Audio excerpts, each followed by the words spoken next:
não te abandonou, se Ele não estivesse com você, você não teria vencido essa batalha. É porque Ele te segurou, Ele te carregou no colo.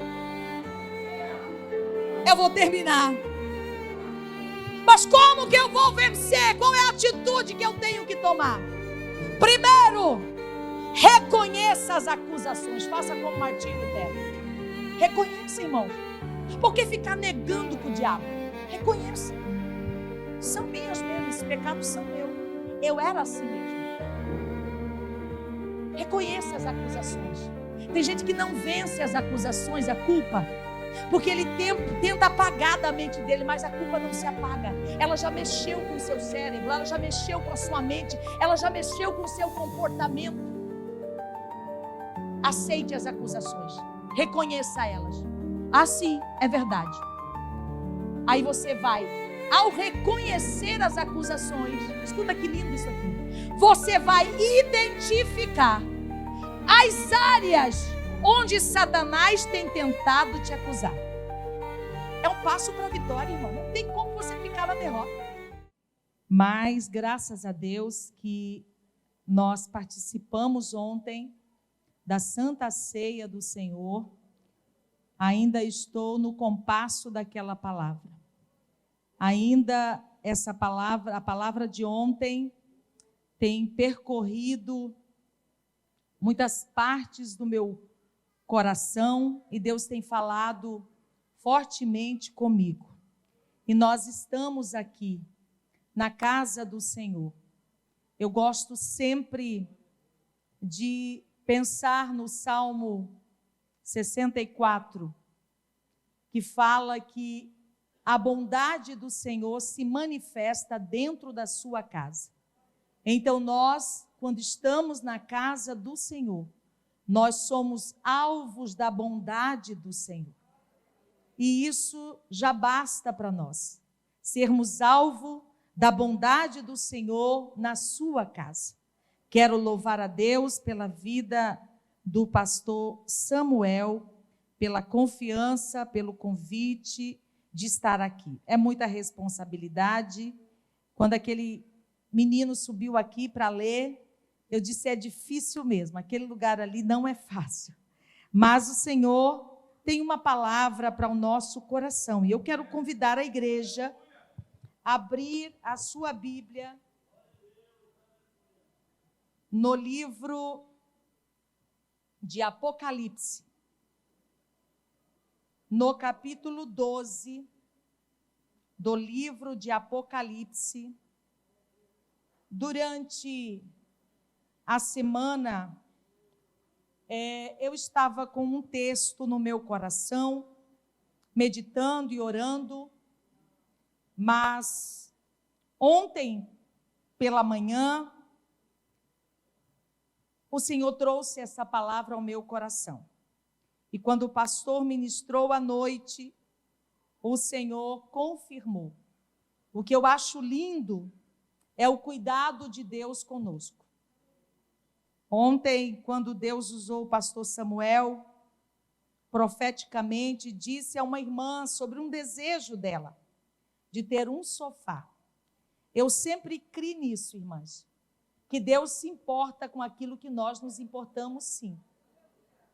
Às vezes, para as pessoas não tem valor nenhum, mas se tem valor para você, tem valor para Deus. Então, abra seu coração, deixa a palavra percorrer o seu coração. Lembrando que toda a palavra de Deus, de Gênesis a Apocalipse, é uma palavra curativa. Eu costumo dizer que toda a Bíblia, ela é terapêutica. E nós vamos percorrer esse caminho. Não é uma mensagem textual, mas é uma mensagem temática.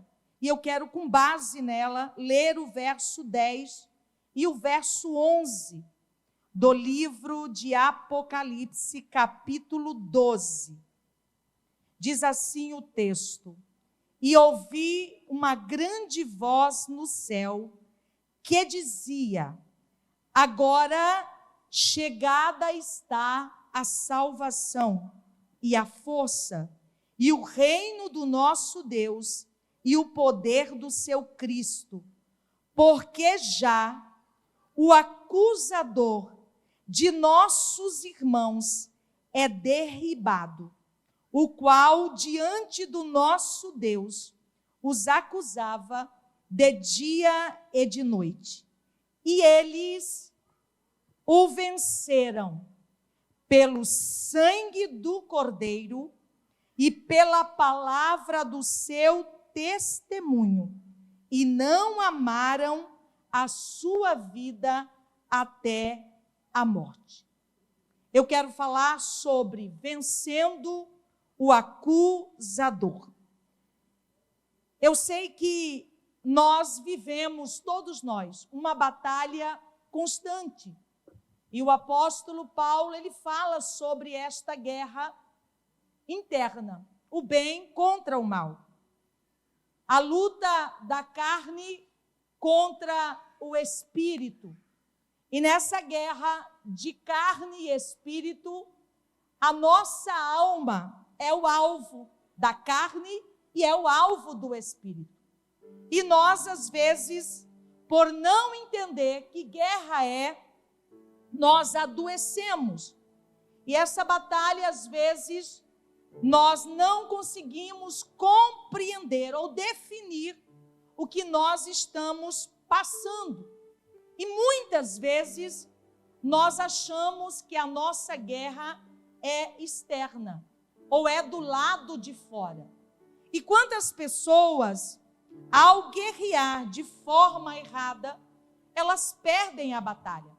Às vezes perdem a batalha orando, perdem a batalha cultuando, porque nós somos alistados como soldados de Cristo. Então, todo soldado, ele precisa saber quais são as armas que irá utilizar em cada batalha e quais são as táticas do seu adversário. E muitas vezes eu percebo ao longo da minha trajetória, que sou crente desde criança, e vendo algumas falas de alguns irmãos que até sucumbiram na fé, porque não conseguiram definir que batalha estava vivendo. Porque se você lutar com as armas erradas, você vai perder a batalha. E nós, como soldados de Cristo, nós temos à nossa disposição todas as armas. Agora, precisamos saber utilizá-las no momento certo. E uma das batalhas, das maiores batalhas que nós travamos depois da nossa conversão, são as acusações que a nós são impostas. Eu gostaria que você entendesse isso.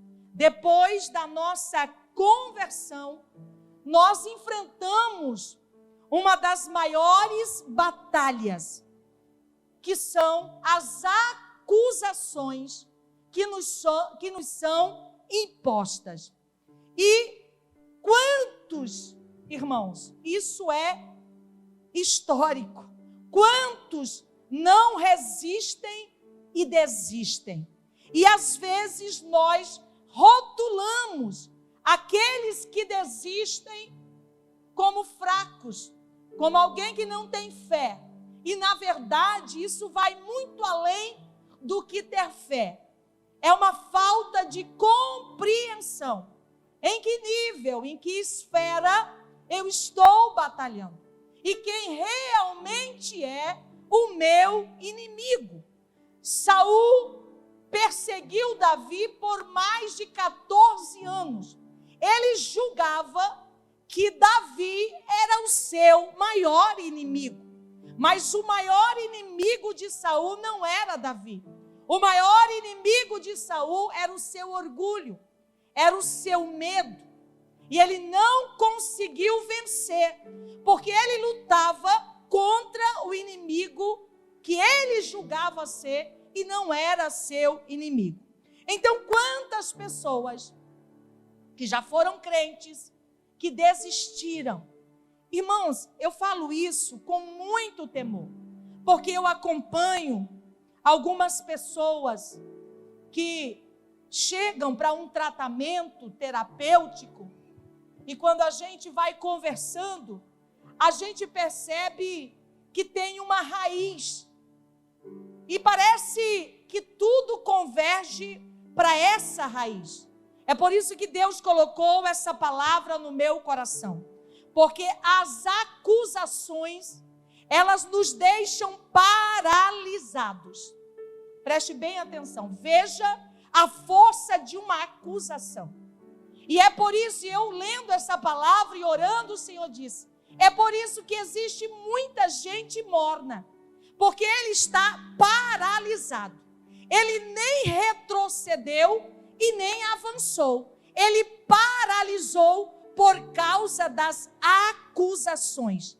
E aí nós não conseguimos nem avançar em nenhum aspecto da nossa vida, nem na vida espiritual. Nós não conseguimos prosseguir. A gente vê muitas pessoas com chamadas, promessas maravilhosas de Deus, mas elas não prosseguem, elas não avançam. E às vezes a gente fica procurando o porquê. Mas eu orando ao Senhor, o Senhor me fez entender, baseado nesse texto, falando sobre o acusador dos nossos irmãos, que é Satanás. Muitos estão paralisados, estão numa condição morna, nem avançam e nem retrocedem, estão aqui, estão como alguém que está vivo, mas está morto, está tomado, está entorpecido por tantas acusações do nosso adversário. Mas nós somos a igreja de Jesus, e Ele cuida do seu povo, e Ele traz o remédio certo, na hora certa. Existe alguém pedindo socorro, e o Senhor manda socorro nesta noite, aleluia, aleluia. Eu creio assim. Quantos estão doentes espiritualmente, emocionalmente, financeiramente, sentimentalmente, fisicamente, mas não conseguem definir o que é mesmo que eu estou sentindo. Há poucos dias eu estava assistindo um vídeo de uma médica. Ela é professora de medicina em uma das maiores faculdades de medicina do mundo. Ela estava dando uma aula para os seus alunos, para os acadêmicos de medicina. E ela disse assim: quando alguém chegar no seu consultório e você perguntar o que dói, e ele dizer, dói tudo, a dor dele é na alma. Veja, irmãos, veja quão sério é. É por isso que existem muitas pessoas doentes.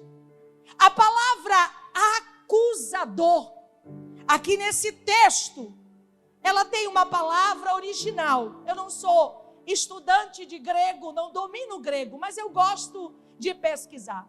E esta palavra no grego é a palavra kategoros, que significa acusador. Mas essa palavra é formada por duas palavras. A palavra grega kata, que significa contra ou lançar para baixo.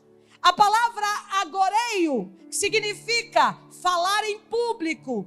Estas palavras juntas descrevem alguém que acusa, alguém que denuncia uma dívida. Este é o papel do acusador. Na Grécia Antiga, nos tribunais, existiam os categoros. Eram aqueles que iam para condenar, para falar em público, para acusar, para perseguir e para condenar. Então nós temos sim um acusador. E ele trabalha todos os dias. Ele está aposto, preparado para nos acusar. Quem aqui nunca foi alvo de uma acusação? Só quem foi alvo de uma acusação sabe o quanto dói uma acusação. E a acusação do nosso adversário é justamente para produzir em nós um sentimento devastador, que é o sentimento da culpa. Ele quer que nós assumamos para sempre, sem direito a erguer a nossa cabeça e andar de cabeça erguida, dizendo como o apóstolo Paulo diz em Romanos 12, agora nenhuma condenação há para os que estão em Cristo Jesus. Aleluia! A culpa não é apenas um sentimento leve, irmãos. A culpa, ela é um sentimento que tem, assim, promovido muito desgaste. Eu estou dizendo isso com legitimidade para dizer. Porque as pessoas chegam e elas abordam N problemas. Elas acham que o problema é porque perdeu um ente querido, a vida acabou. Não. Quando a gente vai apurar, ela nem está com sentimento de perda aguçado. Ela está carregando o sentimento de culpa. E quantas pessoas não superam o luto, porque carregam consigo o sentimento de culpa. Eu poderia ter evitado. Eu poderia ter feito. Eu fui negligente. Eu sou o culpado. Veja que Satanás trabalha com acusação para nós nos sentirmos culpados. E toda pessoa culpada, ela anda de cabeça baixa. Ela tem medo de abrir seu coração. Ela tem medo de sorrir, porque ela tem medo da prima irmã da culpa, que se chama vergonha. Quantas pessoas estão cabisbaixo? Eles têm medo, eles pensam, e Satanás acusando, eles pensam: ah, se alguém soubesse quem realmente eu sou. E Satanás começa a trabalhar, trazendo a vergonha. E a pessoa não consegue se libertar. Mas a Bíblia diz aqui que eles os venceram. Eles o venceram. O acusador dos nossos irmãos. Agora a culpa, irmãos, ela muda a nossa química cerebral. Veja aonde Satanás lança os seus dardos inflamados. É na nossa mente. É por isso que o apóstolo Paulo fala que uma das armas ou das armaduras que nós temos que colocar é o capacete da salvação. Quem não tem a alegria da salvação, quem não tem a certeza da salvação, ele está vulnerável aos ataques de Satanás na sua mente. Porque a única coisa que pode deter a força de uma acusação é o capacete da salvação. A culpa, ela é tão tremenda que ela mexe com a sua química cerebral. E a culpa, ela atua, irmãos, em duas áreas importantes do nosso cérebro. Ela atua nas nossas redes neurais, na parte frontal do nosso cérebro e na parte temporal do nosso cérebro. Veja porque tem muitas pessoas adoecidas. É assustador. Eu viajo muito, irmãos, E eu fico preocupada, porque nós temos acesso a remédio todos os dias. A palavra curativa. Nós aqui desfrutamos de águas limpas, de alimento saudável, todo culto. E quantas pessoas estão sentindo aflita, angustiada, não sabe tomar decisão. Por quê? Porque a culpa atua no seu cérebro. Ela consegue atingir duas partes importantes do nosso cérebro. A parte frontal é responsável pela elaboração do pensamento, do planejamento. Então, toda a parte cognitiva da pessoa é afetada quando ela está sob a força da culpa. A parte, eu não vou falar tudo, irmãos, eu vou só falar por cima aqui. A parte do cérebro, a parte temporal, serve para a percepção auditiva, a linguagem, a memória visual, serve para a memória declarativa e afeta as nossas emoções. Então, a culpa, e Satanás sabe disso, a culpa, ela se aloja para destruir duas áreas importantes do nosso cérebro. E é exatamente aí que Satanás lança os seus dardos. É exatamente aí. Eu estava acompanhando um moço, um jovem, um médico, uma pessoa com uma vida brilhante, com uma família linda, com uma profissão invejável. Mas ele luta dioturnamente com a culpa. E a culpa não deixa ele avançar. E é tão interessante que quanto mais você se sente culpado, mais você vai achar alguém para te culpar. Tudo que você fizer e der errado, você será culpado. Veja, a Bíblia diz: como vocês se enxergam, o seu inimigo te enxerga.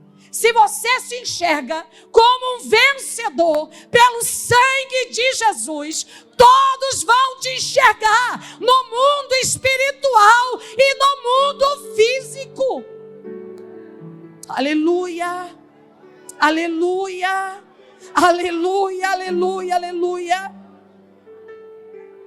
Quando surge a culpa surge quando o seu comportamento entra em conflito com a sua consciência. Veja, pastor, que coisa séria. Eu sou crente, vou falar no nosso contexto. Eu sou crente, vou à igreja, choro, adoro, mas de repente eu encontro com o meu adversário e ele lança uma seta, mas você fez aquilo. Aí a sua consciência começa a dizer: então, mas o que você faz não condiz com o seu comportamento. E aí você começa a entrar numa crise. Aí você começa a entrar num momento tão difícil. E tem uma coisa, isso aqui, esse sentimento de culpa, depois que ele se aloja, para ele não se alojar, você precisa estar com o capacete da salvação. Irmão, parece simples essa mensagem. Eu ouvia isso desde criança. A gente precisa entender o valor das armaduras, porque a nossa mente é alvo do nosso adversário. Ele quer nos desestabilizar, trabalhando nos nossos pensamentos. É por isso que o apóstolo Paulo diz: não vos conformeis com este mundo, mas renovais o vosso pensamento. Uma mente renovada pela palavra de Deus. Como crente, irmãos, eu tenho que crer que eu sou o que a Bíblia diz que eu sou. Eu vou repetir. Eu sou o que a Bíblia diz que eu sou. Não, você não entendeu, eu vou repetir. Você é o que a Bíblia diz que você é. E ponto final. Aleluia. Nós necessitamos do capacete da salvação. O que é a culpa, irmã Madali? A culpa é o medo do passado. Gente, vocês sabem do alto índice de pessoas com depressão. É a doença do século. Existe um transtorno para cada habitante da terra, de tanto que tem. E parece que o diabo está usando essa estratégia para as pessoas mudarem a sua identidade. Ela já não diz, eu sou fulano de tal. Ele diz, eu sou TDAH. Eu sou TEA, eu sou TOD, eu sou TAB. É assim que eles se classificam.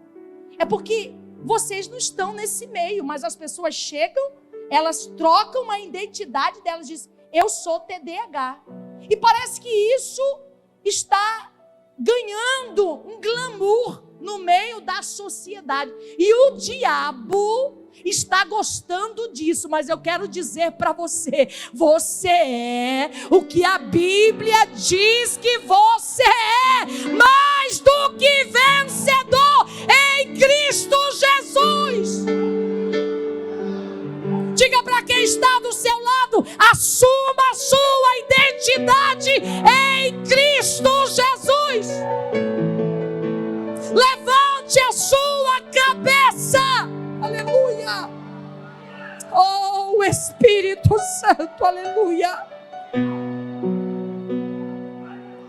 A culpa, irmãos, ela é uma dor fantasma.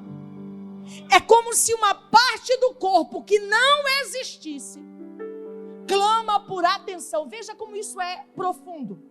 O que é o sentimento de culpa? O sentimento de culpa é uma dor fantasma. Você sabe que tem, existe uma parte que não existe no seu corpo, que está gritando por atenção.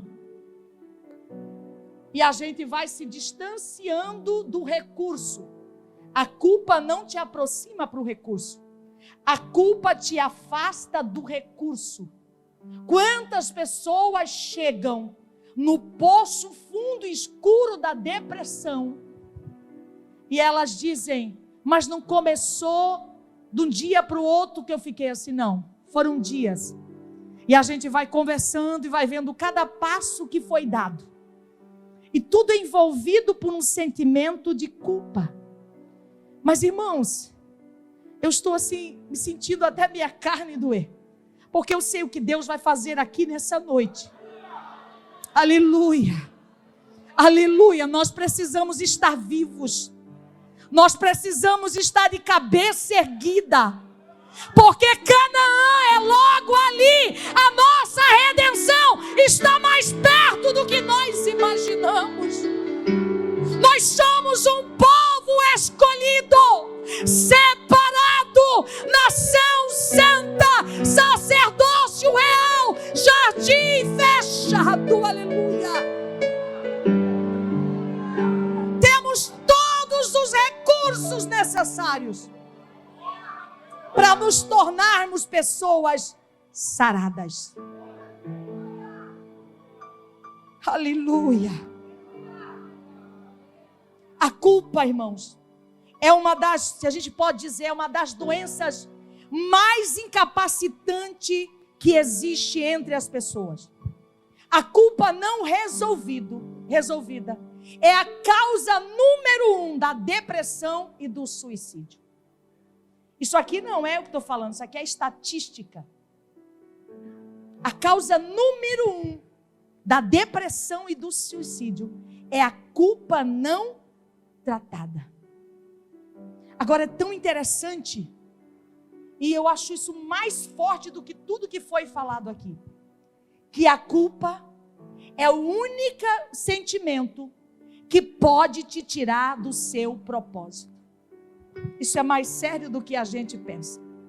Quantas pessoas têm uma chamada e estão sufocados pela culpa, não conseguem avançar. E sabe, eu estava sentada ali, o pastor falando, e o Espírito Santo ministrando no meu coração. O Senhor disse para mim: eu quero batizar com o Espírito Santo. Eu quero batizar. Irmãos, aquilo foi tão forte. Eu quero batizar. Eu disse: batiza, Senhor. Ele disse: não. As pessoas estão entorpecidas pela culpa. E a culpa tem tirado muita gente do seu propósito. E quando é isso que Satanás quer fazer, irmãos? Porque quando você está fora do seu propósito, você não tem mais razão de ser. Quando eu compro um ferro de passar roupa e ele não passa roupa, ele está cumprindo o propósito dele? Não. O que eu faço? Jogo fora. Ele não tem razão de ser. Ele não está cumprindo aquilo que ele propôs cumprir. Então ele não tem razão de ser. E veja, espante vocês o que o Senhor falou no meu coração. Porque muitos jovens têm suas vidas ceifadas. E vocês sabem, irmãos, que pela lei da natureza, o certo é os filhos sepultarem os pais. Mas o que a gente vê hoje são os pais sepultando os filhos. A ordem mudada. E o Senhor disse: sabe por quê? Porque quem não está no propósito não tem mais razão de ser. Olhe para quem está do seu lado e diga para ele: ninguém ocupará a terra sem produzir. O Senhor olha para aquela figueira e diz: não produz, arranca. Isso é muito sério, irmãos. Eu tenho pensado nisso. E a culpa, Satanás sabe disso. Ela consegue tirar você do seu propósito, daquilo que Deus quer com você. Existem muitos ministérios. Eu estou falando, pastor, o que o Espírito Santo falou comigo. E não é fora daqui, é aqui dentro. Pessoas com chamada, ardendo no coração, mas não conseguem, não vão, não se alinham ao propósito, porque estão paralisados pela culpa. Mas nesta noite, quero dizer para você: está chegando o reforço do céu, está chegando a ajuda do alto, e nós vamos sair daqui mais do que vencedores.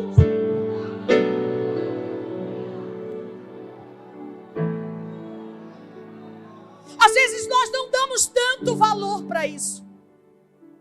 Mas quando você começa a ver as pessoas adoecidas, e toda pessoa tomada pelo sentimento da culpa, ele é uma pessoa intransigente. Ele não consegue se alinhar a ninguém. Ele não consegue se relacionar. O relacionamento dele é prejudicado. E aí você olha para a estampa, você diz: mas é uma pessoa boa? É um bom pai? É um bom marido? Pelo menos apresenta. Mas o comportamento dessa pessoa, ele afeta principalmente os de perto. Hoje, pastor, se fala muito no divórcio cinza. Alguém já ouviu falar sobre o divórcio cinza? Acontece com pessoas que têm mais de 30 anos de casado.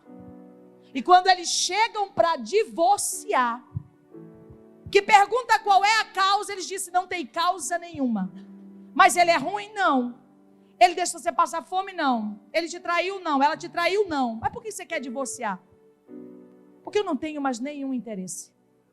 Eu estive pregando numa igreja e ouvi um relato de um pastor, e eu percebi logo que a outra esposa dele era muito mais jovem que ele. Mas eu não perguntei para ninguém. Alguém falou porque quis falar, né? Eu tinha ouvido para ouvir. Ele disse: a esposa desse pastor abandonou ele com os filhos. E quando foi inquirida dela por quê, ela disse: porque eu cansei, eu não quero mais, eu não sinto mais nada. Irmãos, a pessoa tomada pela culpa, ela não consegue sustentar nenhum relacionamento. Eu vou falar isso aqui debaixo do sangue de Jesus. Existem casamentos que só um lado está se esforçando para manter. Está uma guerra, porque o outro lado é como se não existisse, porque está tomado pela culpa. Quando o pastor disse: nós vamos orar pelos casais, pastor, isso é de Deus puro. Sabe por quê, irmãos? Eu não te conheço, mas o céu conhece, sabe o seu grito, sabe a sua dor, sabe que você não aguenta mais lutar. E a gente procura o porquê e não acha. Mas essa pessoa está tomada pela culpa. E toda pessoa tomada pela culpa, escute aqui, ela não faz o que ela quer fazer. Ela faz o que o diabo quer que ela faça. Presta atenção que isso é muito sério. Eu já vi uma ilustração e eu quero contar só para vocês entenderem. De um casal de menininhos que foram passar as férias na casa da avó, era um sítio. E chegando lá, brincando de estilingue, o menininho deu uma estilingada, matou o pato de estimação da avó. E a irmãzinha viu e disse: ah, se a vovó souber que você matou o pato dela, você vai pagar caro. Ele disse: por favor, não conte para a vovó. Ela disse: eu não conto, mas você vai ter que fazer tudo o que eu quero que você faça. A vovó dizia: vai lavar louça, fulana. Ela diz: lava lá para mim. Ele ia lá, lavava. Foram muitos dias assim, acabou as férias daquele menino. Ele tomado por aquela culpa, e ele não fazia mais o que ele queria. Quando ele queria uma coisa, ela dizia: se você não me der, eu vou contar para a vovó. É exatamente assim que trabalha o nosso acusador. Ele diz: se você não fizer o que eu quero, eu vou expor a sua vergonha. Veja que eu disse que a vergonha é prima irmã da culpa. As duas são altamente tóxicas. Elas são envenenadoras. Ela destrói corpo, alma e espírito, irmãos. Veja aonde ela permeia, aonde ela tem a capacidade de penetrar. E um dia ele, não aguentando mais aquilo, ele chama a avó, senta no colo dela e diz: vovó, eu preciso te contar uma coisa, porque eu não aguento mais. E a avó disse: pode contar. Ele disse: eu matei o seu pato de estimação. Ela disse: por que você está tão aflito? Eu vi o dia que você fez. Por que você não veio em mim? Eu estou dizendo isso aqui, irmãos. Vá a Jesus. Lance sobre ele toda a sua culpa. Lance sobre ele. Aleluia. Oh, Espírito Santo. Agora, como que nós podemos alcançar a vitória sobre este acusador? O verso 11 diz: eles venceram pelo sangue do Cordeiro, pela palavra do testemunho, e não amaram a sua vida até a morte.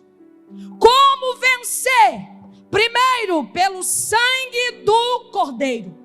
O sangue de Jesus.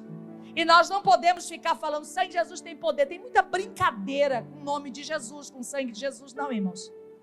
O sangue de Jesus, ele é purificador, ele é protetor e ele é consolador. Aleluia. O sangue de Jesus, primeiro. Por que vencemos pelo sangue? Porque o sangue nos purifica. A primeira coisa que o sangue de Jesus faz em nós é essa purificação. É essa purificação que promove uma limpeza. E não é uma limpeza só espiritual. Essa purificação promove uma mudança no nosso comportamento. A Bíblia diz, aquele que mentia, não mente mais. Mudou o comportamento, sim ou não? Aquele que roubava, não rouba mais. Aquele que prostituía, não prostitui mais. Então o sangue de Jesus, isso não é obra sua. É por isso que a Bíblia diz, não é por força, nem por violência, mas pelo meu Espírito, assim diz o Senhor. No momento da sua conversão, quando você foi convencido pelo Espírito Santo, e é uma das prerrogativas do Espírito Santo, convencer o homem do pecado, da justiça e do juízo. Quantos aqui foram convencidos do pecado, da justiça e do juízo? E no momento que você aceita esse convencimento, o sangue de Jesus desce e purifica você de todo pecado. Eu li a história de Martinho Lutero. Alguém já leu essa parte? Martinho Lutero um dia estava orando e ele recebeu uma lista infindável. Satanás se apresenta a ele e diz, pega aquela lista quilométrica e diz, isso aqui você fez, isso aqui você fez, isso aqui você fez, todos esses aqui são seus pecados. Ele disse, você reconhece como seus pecados? Ele disse, reconheço que são os meus pecados. Pega uma caneta e diz, eu vou assinar. E embaixo ele escreve, mas o sangue de Jesus me purifica de todo pecado. Só os purificados, levante a sua mão e adore ao Senhor.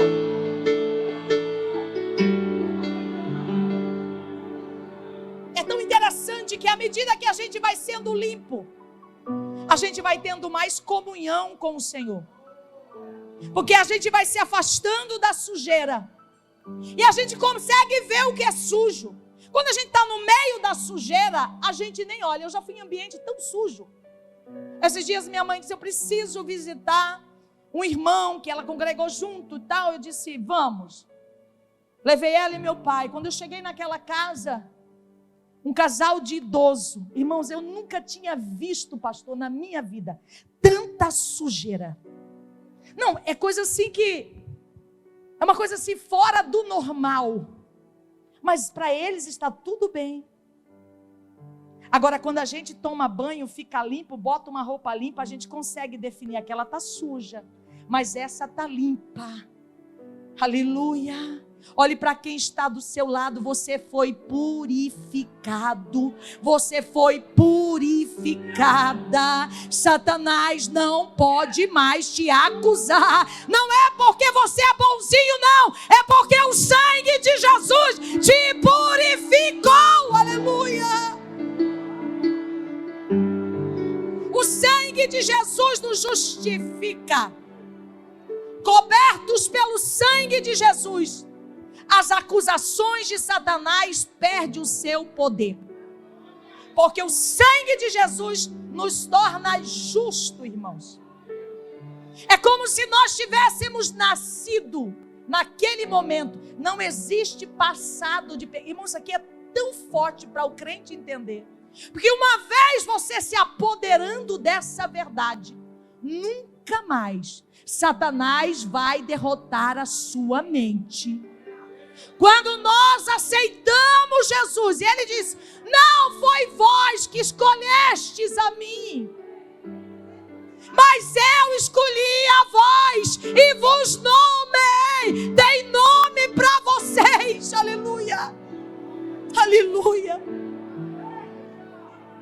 Nós somos santos, porque nós fomos justificados, nós somos justos perante o Senhor por causa do sangue de Jesus. É por isso que a Bíblia diz, não é por obra que o homem é salvo, irmãos. Não é porque eu sou melhor, bonzinho, não. É pela fé.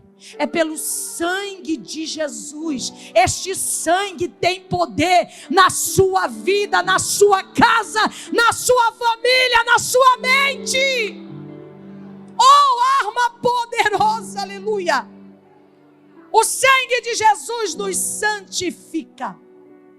O sangue de Jesus nos identifica. Lembra a proposta dos espias para Raabe? Disseram: se você quer livrar a sua casa, primeiro, você precisa colocá-los todos dentro da sua casa. Isso fala de família, irmãos. Outra hora eu vou falar sobre isso. E você vai ter que pendurar um fio de escalada, um fio vermelho na sua janela. Escute aqui. Que identificação é essa do sangue de Jesus? Essa identificação do sangue de Jesus serve para direcionar para você todas as bênçãos que você já tem direito e todos os livramentos que você tem direito. O sangue de Jesus na sua vida canaliza todas as bênçãos para a sua vida, canaliza todos os livramentos para a sua vida. O anjo da morte está passando, mas na minha casa tem o sangue de Jesus. A família de Raabe não professava fé, mas o fio de escarlata serviu. Eu quero que você levante a sua mão, minha irmã, porque seus filhos são herança do Senhor. Deus não te deu filho para a tribulação. Deus não te deu filho para a perturbação. Este fio de escarlata está na sua janela e todas as bênçãos serão direcionadas para a sua casa. Adore ao Senhor. Adore ao Senhor. O sangue de Jesus é para nossa proteção e consolação. O sangue de Jesus é uma roupa nova que a gente recebe. Sabia disso, irmão? No mundo espiritual, o céu não te vê mais na carne. Ele te vê você coberto pelo sangue. O inferno também te vê. Aleluia. Aleluia. Aleluia. Quem ousa tocar naquele que está protegido pelo sangue de Jesus. Aleluia. Aleluia, aleluia. O sangue de Jesus faz com que você atraia. Irmãos, isso aqui é maravilhoso demais. E não é por mérito nosso, irmãos. O mais lindo é esse. Não é pelo seu esforço humano, é pela graça, a maravilhosa graça, aleluia, que nos alcançou. Se você está alegre, levante a sua mão. Você foi alcançado pela graça.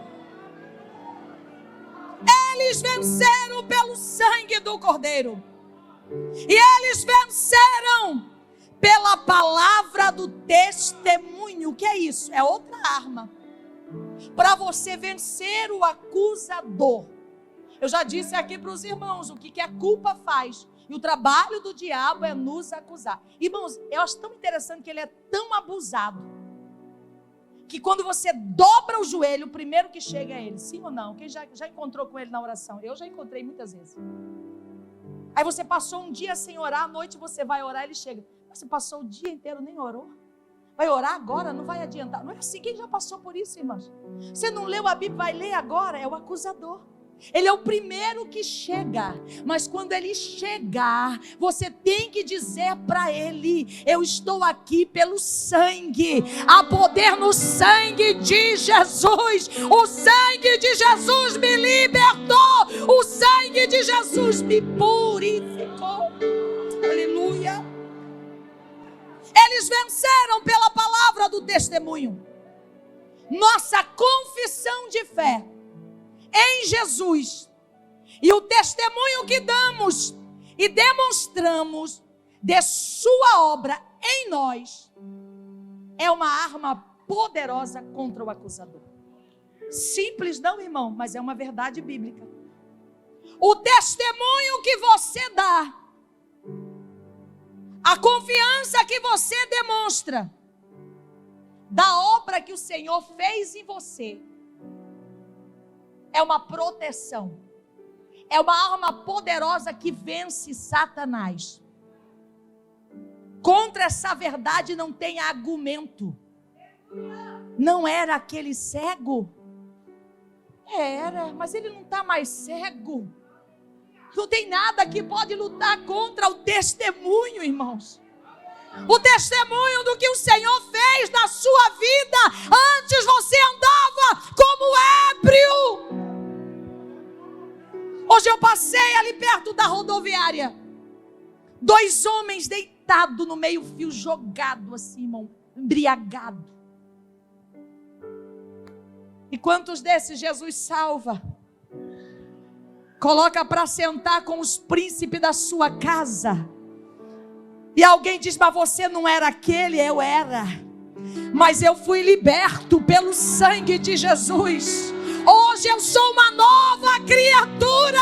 As coisas velhas se passaram. Eis que tudo se fez novo. O conselho para você: não empreste sua boca para o acusador, meu irmão. Quem acusa o seu irmão é primo primeiro de Satanás. Quantas pessoas? Acusação mata. Acusação fere, acusação destrói. A gente gosta de fazer suposição, mas fulano está sofrendo. Eu já vi muito isso. Pessoa que Deus está purificando, tratando. E alguém diz, é porque é relaxado, é porque é isso, é porque é aquilo. Irmão, isso é coisa do diabo. Diga para quem está do seu lado: eu não tenho direito de ser juiz na sua vida. Só existe um justo juiz, Jesus, e Ele sabe de todas as coisas.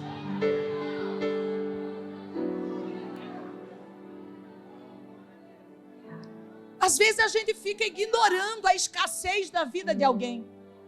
Nem sempre, irmãos, um querite seco é sinal de desaprovação de Deus na nossa vida. É porque Deus quer levantar a gente daquele lugar e passar para outro, como fez com Elias. Dá para entender isso, irmãos? Eu já passei por isso. Era Deus me movendo. Acabou a água aqui. Ai, Deus não me ama mais. Deus está desaprovando, porque esse irmão não está rendendo. Não, é porque Deus quer deslocar ele para a casa da viúva, para produzir milagre na vida de alguém. Desse é o testemunho. Desse é o testemunho. E testemunho, irmãos, não é só falar aqui no púlpito, não. É que a gente já rotulou que testemunhar é só aqui. Não, é testemunho de vida. É testemunho de que você é resultado da obra redentora. É testemunha de que Jesus tem poder para libertar o mais vil pecador. Aleluia, quantos creem nisso? Dê testemunho na sua casa de libertação da obra do Senhor. Quando Paulo disse para o carcereiro: crê no Senhor Jesus. Esse crer aqui não é passivo, irmãos, é ativo. Crer aqui é demonstração de novo comportamento. Eu gosto de citar a minha mãe alguns exemplos, porque ela é uma referência para mim de fé. Eu nunca ouvi minha mãe dizer: não vai dar certo, não tem jeito. Que testemunho de fé. Esses dias ela estava em casa e eles fazem o culto doméstico todos os dias, de manhã. E uma vizinha de frente do apartamento dela disse para a vizinha do lado: aconteceu alguma coisa aí na casa dos velhinhos? Ela disse: não estou sabendo. Por quê? Ela disse, porque hoje de manhã, quando eu levantei, eu vi tanta polícia na porta desse apartamento. Sabe o que era, irmãos? Anjos do Senhor. Você dá testemunho pela sua fé, irmão. Aleluia, você andando pela rua, sua palavra de fé, alguém diga para ele, vai dar certo, você vai vencer, porque Deus é poderoso. Aleluia. Quando nós proclamamos o que Cristo fez por nós, quando nós reafirmamos nossa identidade em Cristo e nossa vitória sobre o pecado, nós vencemos o acusador. Eu vou repetir isso aqui, irmão, porque para mim falou demais. Eu queria ter tempo para falar. Quando nós proclamamos o que Cristo fez por nós, aleluia, aleluia, aleluia. Eu tenho um irmão, meu irmão, caçula dos homens, ficou desviado por mais de 35 anos. Batizou e nunca tomou nenhuma ceia. Virou ébrio. Menino querido, bom, amável. Todo mundo gosta dele onde ele passa. Mas ele já estava assim, debilitado pela bebida. Gostava de beber, de jogar. E Jesus salvou, meu irmão. Isso é um longo testemunho. Ele anoiteceu de um jeito e amanheceu de outro, pastor. Ele mora nesse bairro há muitos anos. E os amigos dele de bar, de jogo, de farra, começaram a dizer um para o outro, alguma coisa mudou, o Marco está muito diferente. E quando chegavam nele para perguntar, ele dizia assim, Jesus me restaurou. E ele começou a ganhar os amigos dele de farra, a pregar para eles. Ele nem sabe falar direito, mas ele dizia, Jesus é bom, Jesus mudou a minha vida. Ontem eu bebia, hoje eu sou liberto. Hoje ele é diácono da igreja, é um crente fiel. Quando você testemunha da obra que Cristo fez em você, quando você reafirma, por isso que não é só falar, irmão. Quando eu disse para os irmãos dizer, eu sou o que a Bíblia diz que eu sou, eu estou reafirmando minha identidade. Escute aqui, olha aqui para mim, você não é as suas falhas. Você não é as suas fraquezas. Você não é os seus deslizes. Isso não pode te dizer que você é essa pessoa fracassada. Você não é fracassado. Você nasceu, foi escolhido por Deus, foi lavado pelo sangue, tem o nome escrito no livro da vida e está esperando Jesus Cristo voltar. Sabe quem você é?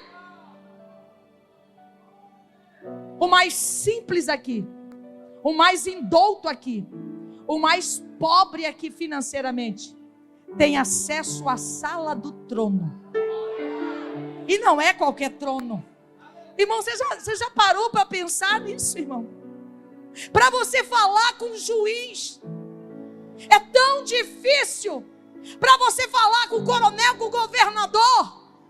Mas qualquer um de nós que estamos aqui, na rua, no ônibus, em casa, nós dobramos o joelho e temos acesso à sala do trono. Eu sou filho de Deus. Só tem acesso o filho, e você é filho de Deus. Só nós temos esse privilégio. Quando nós dobramos o nosso joelho para orar, literalmente, escute aqui, desce um anjo e fica do nosso lado. É bíblico isso aí. E como que ele vem? Anotando, com papel na mão e anotando. Eu falo papel porque é a linguagem mais simples. Anotando suas orações, colhendo suas orações. A Bíblia diz que os anjos são seres ministradores que estão a serviço. Escute aqui, irmãos. Você trabalha de empregado, não trabalha?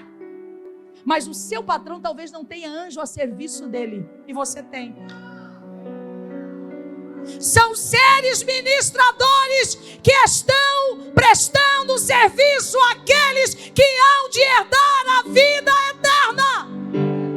A Bíblia diz que os anjos do Senhor acampam ao redor daqueles que o temem e os livra.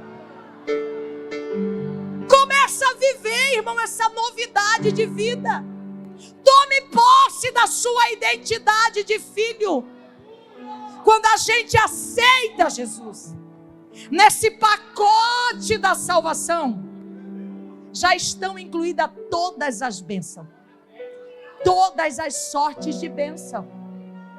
Aí tem crente que vive a vida inteira mendigando, irmão. Você não precisa mendigar. Quando você aceitou Jesus, você aceitou o pacote com toda a sorte de bênção. Você é filho de Deus. Você tem por herança a nova Jerusalém. Dê testemunho do que Deus fez na sua vida. Não tenha medo de testemunhar sua vitória sobre o pecado. Satanás gosta de trabalhar aí. Porque ele diz, você vai falar da sua fraqueza. E isso, ao invés de enfraquecer, fortalece.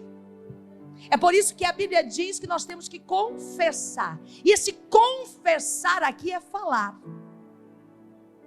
Tem alguém que pode te ouvir, com certeza. Fale. Não fique para você, não guarde para você. Isso está consumindo você. Um dia, irmãos, pastor, já estou terminando. Um dia eu tive uma experiência muito forte. Eu estava pregando numa igreja no interior de Rondônia. E quando eu cheguei, sentei assim no púlpito com a esposa do pastor. E o diabo lançou uma seta na minha mente, no púlpito, pastor. Quem prega sabe do que eu estou falando aqui. Lá no púlpito, uma seta. Irmãos, eu disse, meu Deus. Eu comecei a ficar aflita. Eu não conseguia falar para ninguém, irmãos. Eu tinha vergonha até de falar em oração, que estava no meu pensamento. Escute aqui, isso aqui vai servir para alguém.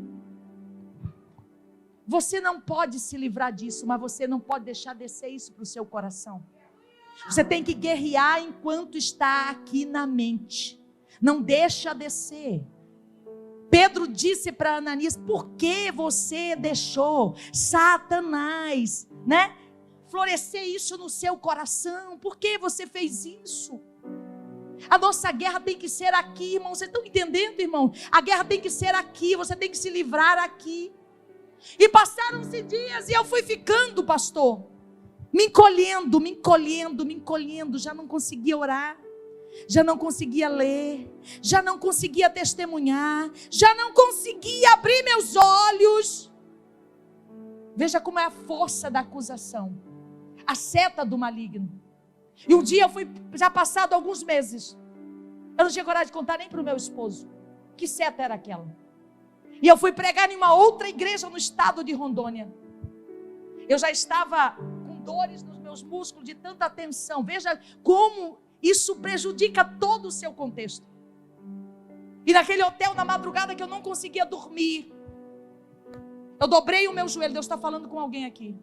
E verbalizei, pastor, o que eu estava sentindo. A sua vitória está em verbalizar o que você está sentindo. Dobre o seu joelho e diga: Senhor, Satanás está dizendo para mim que aquele pecado que fiz não foi perdoado, eu estou sentindo acuado, Senhor. Fale, confesse ao Senhor. Aleluia. É uma noite de vitória.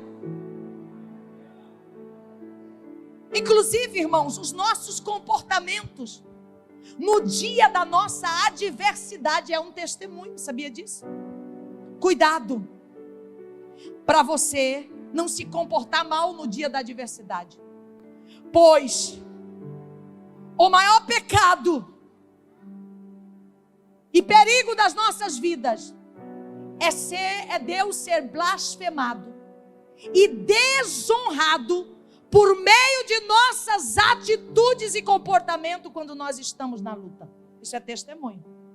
Como você passa pela luta? Luta não é fácil para ninguém. Você reclama? Você murmura? E tem crente que acha bonito dizer: Deus esqueceu de mim. Deus não esqueceu de você. Você está mentindo contra Deus. Ele diz: pode uma mãe esquecer-se do filho que amamenta? Todavia, se essa se esquecer, eu não me esquecerei de vós, porque tenho os vossos nomes escritos na palma da minha mão. Levante a sua mão e adore ao Senhor. Deus tem sido blasfemado e desonrado por causa do seu comportamento no dia da sua aflição. Eu não vou vencer, não vai dar certo. Deus esqueceu de mim, Deus me abandonou. Você acha que é bonito falar isso? Deus não te abandonou. Se Ele não estivesse com você, você não teria vencido essa batalha. É porque Ele te segurou, Ele te carregou no colo. Eu vou terminar. Mas como que eu vou vencer? Qual é a atitude que eu tenho que tomar? Primeiro, reconheça as acusações. Faça como Martinho Lutero. Reconheça, irmãos. Por que ficar negando com o diabo? Reconheça. São minhas mesmo, esses pecados são meus. Eu era assim mesmo. Reconheça as acusações. Tem gente que não vence as acusações, a culpa, porque ele tenta apagar da mente dele, mas a culpa não se apaga. Ela já mexeu com o seu cérebro, ela já mexeu com a sua mente, ela já mexeu com o seu comportamento. Aceite as acusações, reconheça elas. Assim, é verdade. Aí você vai, ao reconhecer as acusações, escuta que lindo isso aqui, você vai identificar as áreas onde Satanás tem tentado te acusar. É um passo para a vitória, irmão. Não tem como você ficar na derrota. Porque você, reconhecendo as acusações, você vai olhar todas elas. Do que ele está me acusando? Aqui tem vários advogados. Vocês sabem que funciona assim. Quais são as acusações? Vamos ver em qual área estão te acusando. E nós vamos procurar recurso para te deixar inocente nessa área. Aí você vai começar a identificar em qual área da sua vida Satanás tem te acusado. Qual área da sua vida que Satanás tem te enredado na culpa. Não fique de pé, irmãos, eu já vou terminar.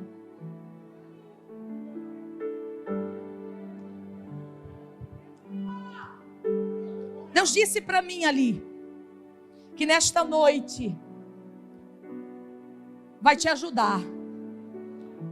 Já está te ajudando.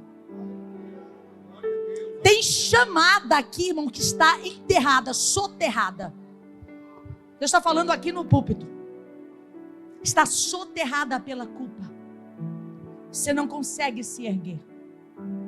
Você tem medo de pedir o batismo com o Espírito Santo. Sabe o que o diabo diz? Não é para você. Não vai acontecer. Não precisa nem pedir. É assim ou não é? Mas o Senhor disse para mim: eu quero batizar. Eu quero batizar. Eu quero dar poder para os meus filhos. Eu quero revesti-los. Aleluia. Para ser minhas testemunhas. Clame o sangue de Jesus. Aplique a verdade do sangue na sua vida, irmão. Qual é a verdade? O sangue de Jesus já me perdoou. E uma vez perdoado, todos os meus pecados foram lançados nas profundezas do mar, e deles Deus não se lembra mais. Tome posse do sacrifício de Jesus em sua vida. Proclame seu testemunho. Não permita que Satanás, o acusador, silencie a sua voz. Jovens, diga que você é crente. O meu marido sempre chegava em casa, ele trabalhava numa empresa, e as pessoas ali, a maioria deles bebiam, jogavam, falavam palavrão, colocavam apelido. Eles iam, eu estava lá sentado, no meio daquela sujeira, mas quando eles olhavam para mim, eles diziam: não, ele é crente. Mexe com ele não, que ele é crente, ele não entende disso. Nós não entendemos mesmo de pecado, irmãos. Nós somos separados. Dê seu testemunho, não deixe Satanás silenciar a sua voz. Aonde você for, seja crente.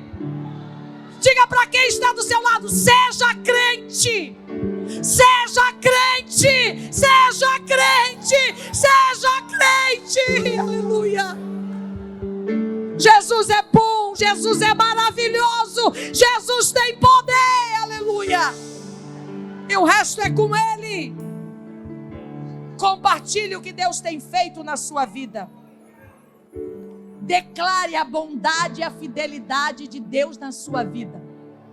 Esses dias eu peguei um voo, sentei ao lado de uma mulher, aparentemente ela não era assembleiana. E aquela mulher, pastor, sentou do meu lado, ela já começou a falar das bênçãos de Deus, da bondade de Deus, da fidelidade de Deus. E aquela mulher foi tomada profeticamente para falar comigo. Quando você testifica da bondade, da fidelidade de Deus, Deus entende que você é um canal de bênção. Que você veio para ser usado com os dons espirituais. E Ele começa a te capacitar e te ornamentar com os dons. A gente sente falta dos dons, da manifestação dos dons da igreja.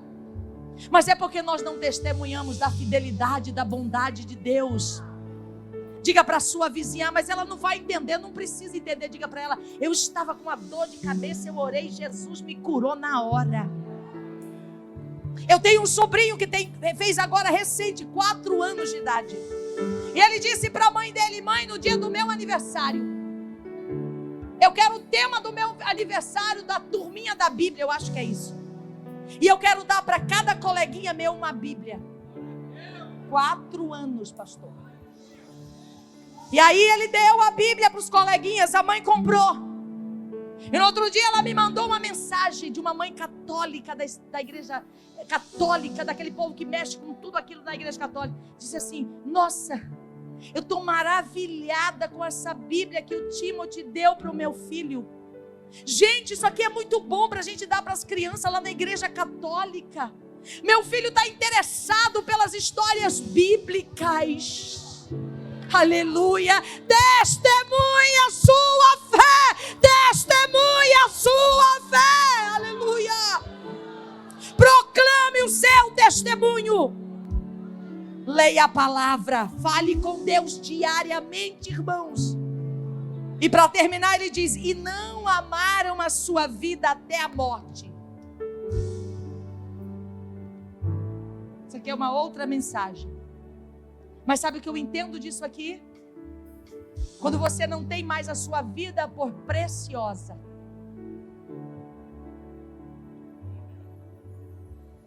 Quando você diz, não vivo eu mais, mas Cristo vive em mim.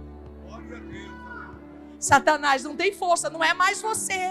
Ele não pode mexer com o seu orgulho, com a sua vaidade, porque não é mais você. Você sabe que você não é nada, que Ele é tudo, é o centro da sua vida. Quer vencer o inimigo? Clame pelo sangue de Jesus. Se aposse das verdades do sangue de Jesus na sua vida. Dê testemunho de fé das obras do Senhor na sua vida. Testemunhe lá no seu trabalho, na escola, na faculdade, os feitos do Senhor na sua vida. Onde eu saí daqui tão cheia daquela palavra, que a minha vontade era contar para toda a minha família. E hoje eu cheguei no almoço de família e já comecei a dizer, nós vamos tocar a trombeta. É o ano de jubileu. Sabe o que eu acho lindo, irmãos? Que quando a trombeta soou, imagina, pastor, uma pessoa que tinha 50 anos que era escrava, a mentalidade dele já era escrava, pastor. Imagina mudar uma mentalidade. Mas quando a trombeta tocou, ele já entendeu que ele não era mais escravo. Aleluia, levante sua mão. A trombeta vai tocar para sua família. Não importa onde seu filho filho esteja, Deus vai lá onde ele está e vai convencê-lo. Seu lugar não é aí. Posso orar, pastor? Eu quero orar por você. Primeiro, Deus tem vitória para você que ainda não se decidiu por Jesus, que luta constantemente contra as acusações. Veja, irmãos, olha aqui para mim, eu já vou finalizar. Veja como é terrível o trabalho de Satanás. Nós pastoreamos uma igreja no interior aqui do Mato Grosso, eu e meu esposo. E lá tinha um esposo de uma irmã. Ela era crente, mas ele não era. Um homem bom, cedia o lugar para a gente fazer culto, lá na madeireira, tudo, mas ele não abria brecha para a gente evangelizar. Um dia nós fizemos um trabalho de casais, e eu convidei ele foi. Quando terminou o culto, escute aqui, o Senhor disse assim para mim: diga para ele, que quando a pessoa aceita Jesus, diga bem assim, o passado dele não é mais lembrado. Sabe o que Deus disse? Ele estava preso no passado. O que vão dizer? Eu já fiz tanto, já traí minha esposa. As almas estão vindo, irmão, porque é o poder da palavra. Hoje é uma noite de jubileu, é uma noite de libertação.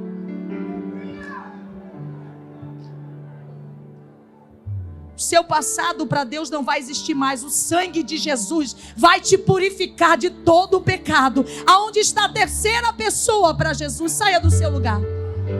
Está vindo a terceira pessoa para Jesus. Aonde está a quarta pessoa para Jesus? Saia do seu lugar. Venha alguém com ele. Ele desistiu porque não aguentou as acusações. Arachuriga dava sudecas. Aonde está a quarta pessoa para Jesus? Aonde está a quarta pessoa para Jesus? Venha, saia do seu lugar.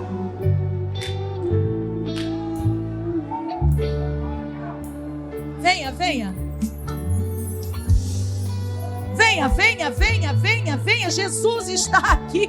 Jesus está aqui. A vitória é nossa. Nós não somos o que o diabo diz que somos. Nós somos filhos de Deus. E você, que tem uma chamada de Deus, mas tem lutado contra a acusação de Satanás, contra a culpa, e você quer se render para Jesus nessa noite, saia do seu lugar e venha. Você tem uma chamada linda, tem um ministério para ser cumprido, mas você não consegue, você está neutralizado pela culpa. Saia do seu lugar. Deus quer te usar, Deus quer te colocar no centro da vontade dele. Venha, saia do seu lugar. Saia do seu lugar. Venha em nome de Jesus. Venha em nome de Jesus. Irmãos, é o seu dia. Quando nós verbalizamos, quando nós nos mostramos ao público, nós estamos dizendo para Satanás: eu creio na palavra, eu fui liberto pelo sangue, eu sou vitorioso, eu vou cumprir o propósito de Deus. Você tem uma chamada assim. Jesus quer te batizar com o Espírito Santo para selar o seu ministério. Saia do seu lugar, vem aqui na frente. Aleluia, aleluia, aleluia. Quem está lutando contra a culpa, saia do seu lugar. Chame o seu pastor, está vindo mais uma alma para Jesus. Venha, chega de lutar sozinho. Você não precisa estar embolado nessa dor da culpa. Para Jesus é como se você nunca tivesse pecado. Saia do seu lugar, venha para Jesus, venha. Eu preciso orar.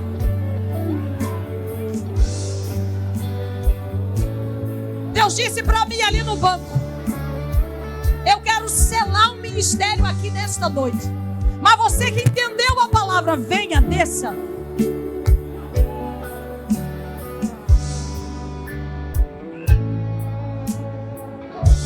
Você não é o que você fez. Você não é o seu passado. Você não é as suas falhas. Nós vamos orar.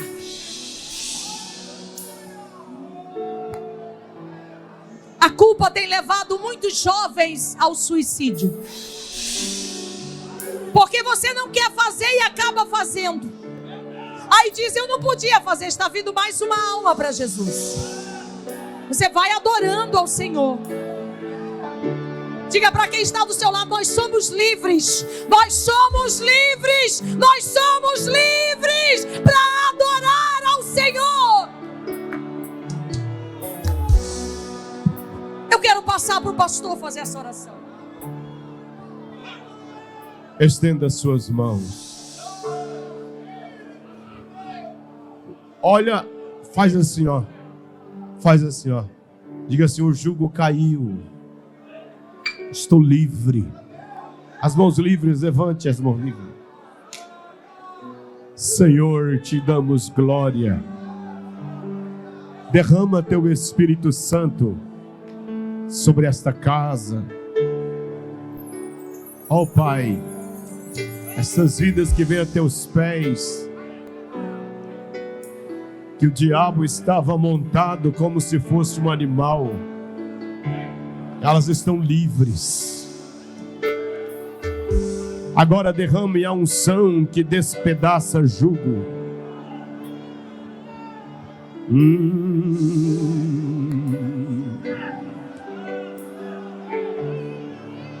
Manda, manda, manda. Manda, Jesus, manda, manda, Jesus, manda. Manda azeite quente sobre a noiva. Manda adorno sobre a noiva. Trabalha, Espírito Santo. Entrega, entrega, entrega, Espírito Santo. Entrega, entrega, Espírito Santo. Entrega para a tua igreja, Espírito Santo, os dons. Entrega para quem o Senhor quer entregar. Aleluia.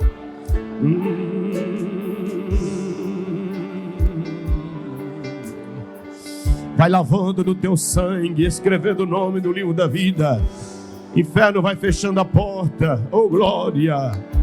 Derrama sobre a tua igreja os adornos finais.